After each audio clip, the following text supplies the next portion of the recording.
Hey everyone, welcome to Untapped. I'm your host, Ivany Villalobos. We're here at Trailer Park After Dark, located in the Gas Lamp in San Diego, California.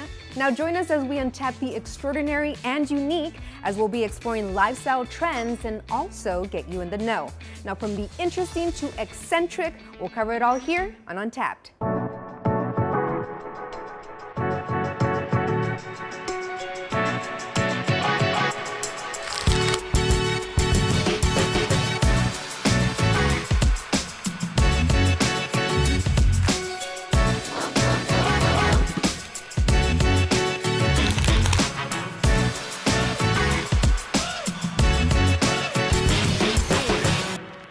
When brothers Marcel and Martin Favela decided to start brewing craft beer, their mission was to create a one-of-a-kind Mexican craft beer, this by infusing special ingredients inspired by their Mexican-American roots.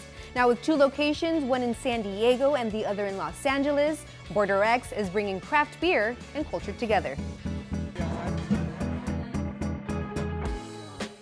So we started this business because we just liked to brew a lot, and then I really like science. So I really liked getting more into the science of beer. Should be good. I think it's good. Should pour it from the bright tank. So this essentially was my brother and I just started brewing at home. We started home brewing, and eventually we started taking it to family gatherings. We made a lot of beer. We were working with 5 gallons, and then we built a 10-gallon system. So it came about from just a passion of sharing our beer and just experimenting with beer that we've never seen before. It was just a small hobby that grew into a thriving community brew pub, I guess, now. So the way we integrate our culture and integrate everything that we grew up with into our beer and into our brewing is mostly through the ingredients. So the type of ingredients we use in our beer are mainly Latino focused, which is we didn't want to just make it Mexico. Since we grew up in Mexico, that was mainly our inspiration, but we just don't want to limit ourselves to a specific region. For us, we grew up with the chocolate bolita, the hot chocolate. We grew up with Jamaica water. We grew up with agave. We grew up with horchata. So those ingredients we started including into our beers, and we really went and made sure that those flavors are the forefront of that beer. That's our way of sharing that flavor, that culture we grew up with. Our signature beer is our Blood Saison. The reason it's called Blood Saison is because of the color. A lot of people confuse it for blood orange, but it's actually hibiscus and agave. One of our first successes, and actually one of our best-selling beers right now, is that Blood Saison. Apart from that one, a close follow-up and coming up is our Chata Golden Stout, which puts cinnamon and vanilla into it. So those two are also a very traditional Mexican drink. Our third one right now is our Chocolate Bolita Stout, which also a very mellow, a very mild, a very milky stout. So those 3 beers currently are what we put to the forefront to try and portray who we are and why we can do different things as a brewery. It's that our beers are meant to cater to people to attack almost their nostalgic reflexes, and to some extent their exotic need for different ingredients or different flavors or textures. And so it's a unique proposition that we're offering people. This location is mainly a more production facility based to be able to upgrade to at least a 10-barrel brew house. So that was the main purpose of this location. Even though we have a 2-barrel system, which is like super small, we have to pedal like a bicycle, like really fast, just to make enough beer to meet demand.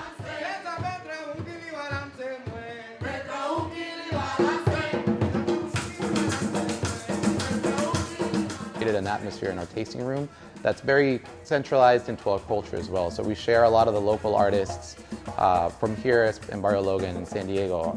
It's a big up-and-coming artist community. We just want to keep that culture, keep that essence of who we are. So when people come in, they realize like, oh, this is a little bit different. This embodies kind of what we wanted to portray to people.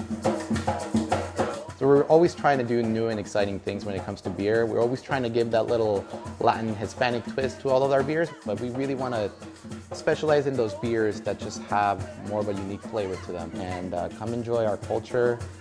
I think anyone that comes here leaves with either a surprise of what they see, or at least they'll enjoy our beer.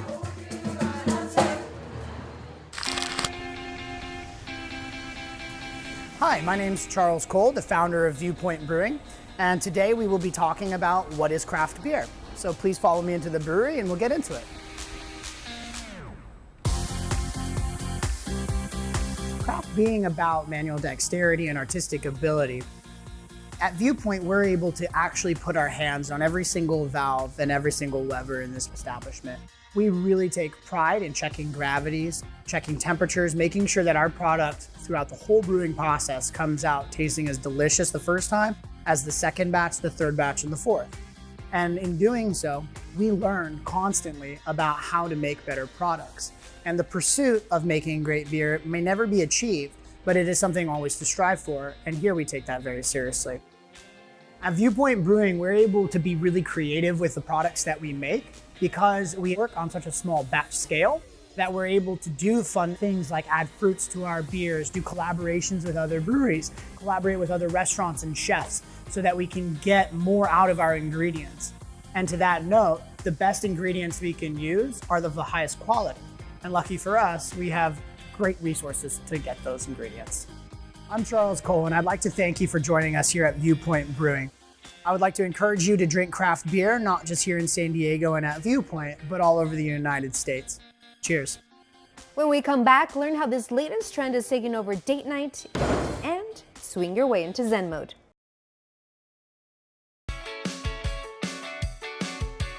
The sport of axe throwing dates back to 400 AD, but it's the latest craze of axe throwing in an urban environment that's on a rise and also gaining popularity. That's a fun way to spend time with friends, but also a great way to relieve some stress. Here's a look at how some attempt to hit the bullseye.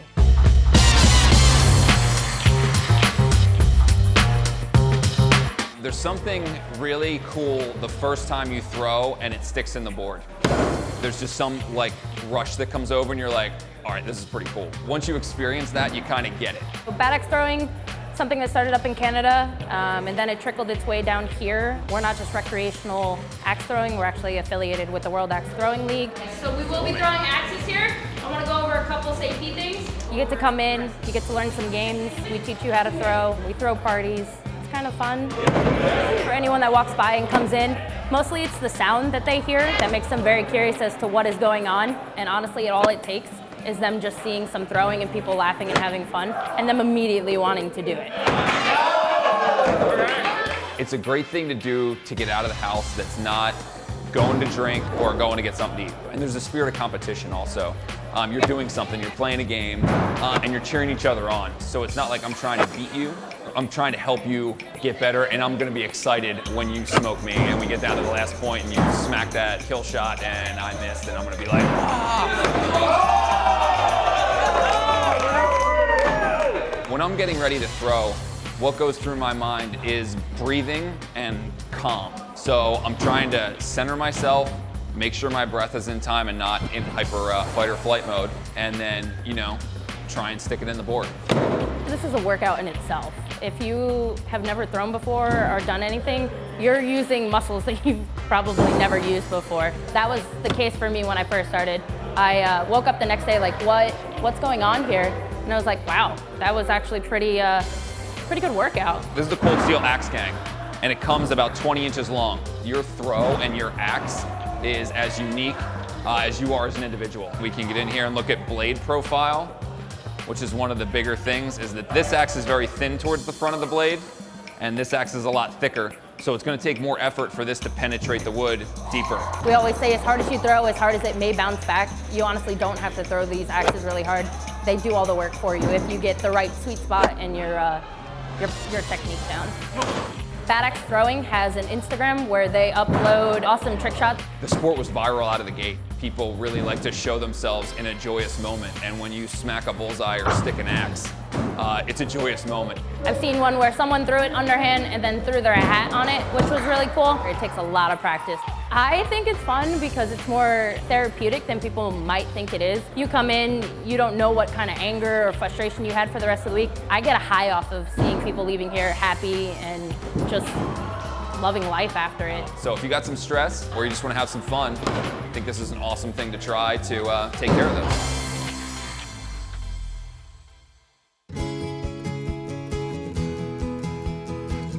Aerial yoga is still a yoga practice, but it's using an aerial hammock as a prop to help you get into postures that may not necessarily be attainable for the average student on the mat. I like the decompression of the spine. I love floating in the silks.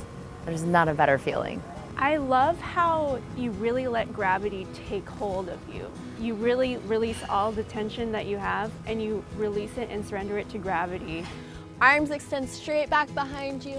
You don't need any background in aerial or yoga to take an aerial yoga class. It's a great beginner class. You're gonna experience a lot of spinal decompression. It's great for lower back pain. It's great for people who sit or stand at their jobs all day.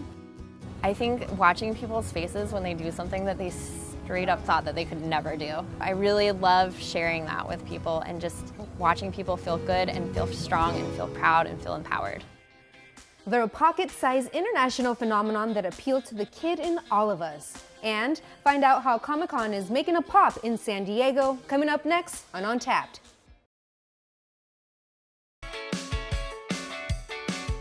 They're fun, they're cute, and sometimes even scary. I'm talking about the Funko Pop Vinyls, which have become a cultural sensation collected by people of all ages worldwide.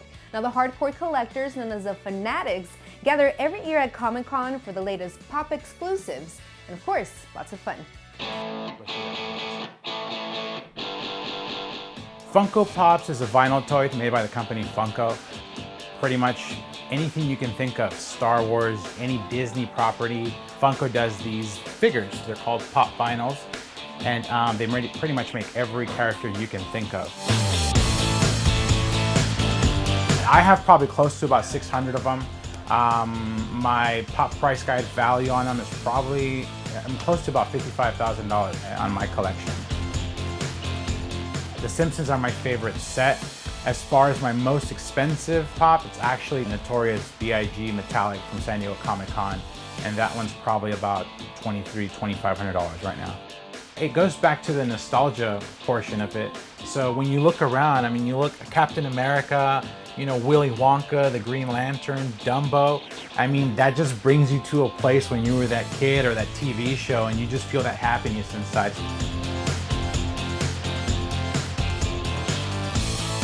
There is a big community. Funko, they bring all these people together with common interests. Welcome to San Diego Funatic Summerfest 2018. Yeah! I'm hosting San Diego Funatic's Summerfest 2018. We're gonna have some games too, so make sure. It is just all San Diego Funko collectors from all over the county just coming here and having a good time. Through Funko, I've met so many friends that I'm really tight with. Not only here in San Diego though, like worldwide. One of the biggest advantages we have as San Diego Funatics is that San Diego Comic-Con is the biggest Comic-Con convention in the world. So that is a huge event for Funko. Happiest line in the Comic-Con right here. Oh my God, I'm so excited for this one. I know. We have over 70 exclusives here at Comic-Con this year, which is crazy. This is the place where people come, and the exclusives are a big part of why people come to Comic-Con.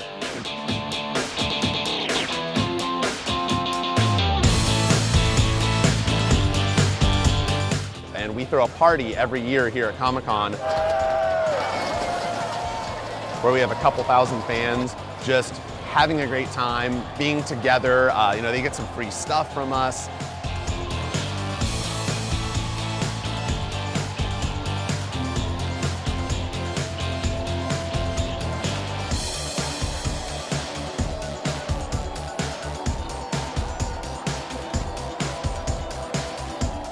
They're amazing. We have the best fans in the world.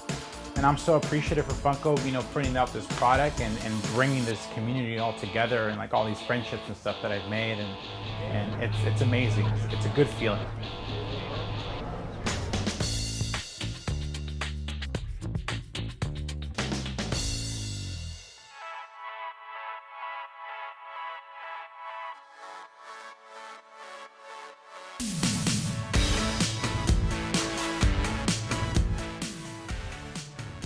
Comic-Con a while back decided that we were going to have a Comic-Con museum. We actually had the opportunity to have a facility in Balboa Park, which doesn't happen very often. So we've worked very hard over the last couple of years to establish a Comic-Con museum. And what we're doing now before the official opening in 2021 is we have some pop-up events that can bring the community in, let people know about it, do some much needed fundraising. Comic-Con has just celebrated our 50th convention. We have been here for a long time, and anybody who's been to Comic-Con, or a lot of people who heard about Comic-Con, knows that it's about a 4.5-day event. It comes in the middle of the summer and then disappears. Having a museum will allow us to do that on a full year basis. So when people come to San Diego, they'll be able to look at different exhibits. We'll have different programs, educational and otherwise. And it'll be a year-round endeavor and something that we hope that the people from all over the world will come to. The Comic-Con Museum is actually going to be a museum of popular culture. So it really won't be a museum about Comic-Con, but it will focus on a lot of the things that make Comic-Con great. The Comic-Con Museum is an effort to keep the Comic-Con legacy alive. The great thing about the Comic-Con Museum is also what is great about Comic-Con, and that is, as pop culture explodes, so can we. The museum can grow with it. There really isn't any limitation. Stay tuned as we learn how science is making beer taste better, and we'll show you how to fizz up your cocktail with that 80s candy Pop Rocks.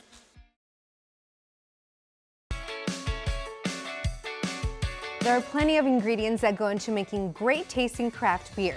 Today, one company stands at the intersection of science, education, and craft by producing a variety of yeast strains for brewers nationwide.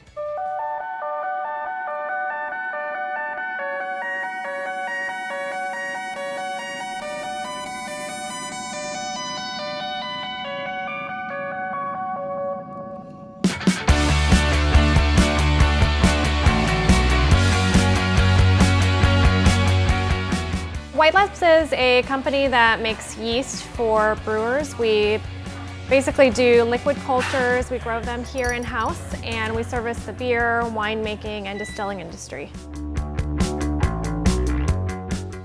Our founder and president, Chris White, started the company when he started learning how to homebrew from some local homebrewers at the time who have now gone on to start big breweries of their own.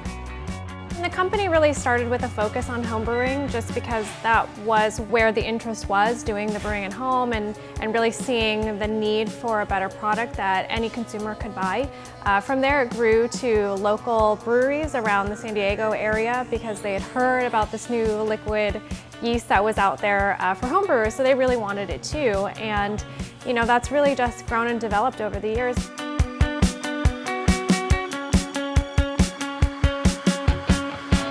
Fresh yeast is really important, especially for brewers. You know, when you think about something that's dehydrated versus something that's fresh, like a fruit, for example, all of those aromatics in a fresh fruit are just so much more apparent than they would be if you get something that's dried. And the same is true with yeast. So when you're brewing beer and you're fermenting it with a dry yeast, it's going to be very different than what you get from, you know, a very similar liquid yeast. You're going to get many more aromatic compounds, a lot more of the complex flavors. So for a brewer who is really, you know, trying to hone their craft in making a great beer, it's absolutely very critical because it's such a huge flavor impact to the beer itself. The product that we grow for, you know, whether it's a home brewer, whether it's a very small brewer or a large regional brewery, it's all the same product. The same amount of work goes into making that small product as it does to make the big product.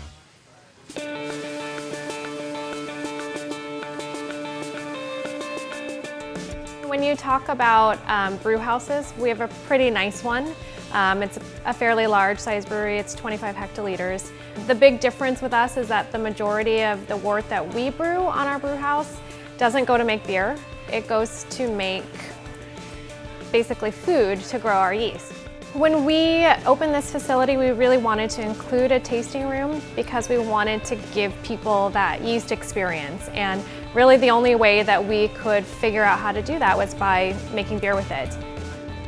So when you come to the tasting room here to try the beer, you actually get one style of beer that's fermented with 4 different yeast strains. So people can actually come in, drink a flight, they can taste the actual differences that each of those strains make in the beer itself.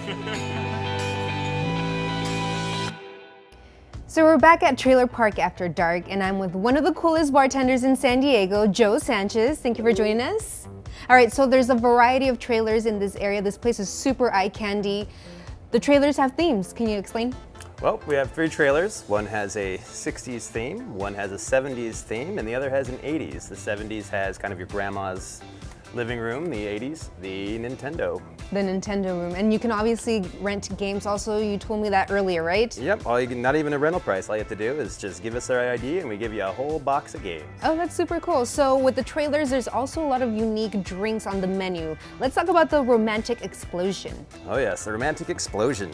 So a Romantic Explosion is kind of our version of a margarita. It's a easy drink to make a mistake on, but that's why we're going to use perfection here. Use a jigger and a little tequila, 100% agave, never hurts, lime juice. Ooh, I can't wait to see what the explosion is, because Romantic Explosion, this must mean something special, right? It's definitely an explosion. It's So it's almost like a margarita, but you guys add your own flair. What is this? Yeah, that's a little bit of sweetener. You don't want to add too much. No one likes a cocktail that's very sweet these days. No. A lot of us are watching our diet. So technically, by definition, I guess this would be skinny for everybody out there. Dun, dun, dun. All right, now would you like your explosion sweet or salty? Let's do sweetness. I like sweet, even though I'm watching the way, but I'm excited. The suspense is building right now. It is suspenseful. Ooh, yummy. All right, here we go. It's what we've all been waiting for, the explosion. Now today, it looks like we have some tropical punch. Oh, what is this? Oh, Pop Rocks. Our Pop Rocks. Let's do this. All right, are you ready for the explosion? I don't know. All right, here we go. Explosive. Cool, thank you so much. Romantic explosion. That is awesome. So that's the Romantic Explosion with Pop Rocks. Joe, thank you so much for joining us. And thank you for joining us on Untapped. We'll see you next time.